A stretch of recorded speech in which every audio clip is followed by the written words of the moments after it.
IIT ছেলের কথা বলি, যাদবপুরের মেকানিক্যাল বিটেক করেছে, গেটে 99 পার্সেন্টাইল। আইআইটি খড়গপুর থেকে এমটেক করেছে, করে ল্যান্ড রোভার বলে ভালো কোম্পানি, ল্যান্ড রোভারে ডেটা সায়েন্টিস্টের কাজ পেয়েছিল 4 বছর আগে। খুব ভালো ক্যারিয়ার চলছিল। 8 মাস সেখানে কাজ করার পর ছেড়ে ছুড়ে দিয়ে সরকারি চাকরির মোহে এবং বাড়ি থেকে চাপ দিল সরকারি চাকরি করতে, তিনি পশ্চিমবঙ্গ সরকারের অ্যাসিস্ট্যান্ট মেকানিক্যাল ইঞ্জিনিয়ার হিসেবে জয়েন করেন। এবং জয়েন করার পর তাকে অলরেডি 4 বছরে 5বার বদলি করা হয়েছে, কারণ উনি বলছেন যে পশ্চিমবঙ্গের তৃণমূল সরকার এমন দুর্নীতিগ্রস্ত ছিল, এসব জায়গায় যদি সে দুর্নীতির বিরুদ্ধে একটা কথা বলে বা যদি ফাইলে সাইন না করে তো তাকে মেরে ফেলা হবে। যেটা আপনারা জানেন যে সত্য দুবের ক্ষেত্রে হয়েছিল, আমরা জানি যে কী হতে পারে যে ভারতবর্ষে।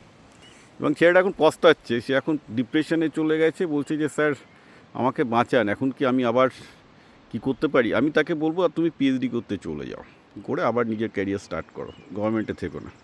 You just will destroyed career. কারণ তুমি যদি লাইফে কিছু করতে চাও, সরকারি চাকরি ঠিক না। সরকারি চাকরি হচ্ছে যে যারা জীবনে কিছু করতে চায় না তাদের জন্য। It's as simple as that.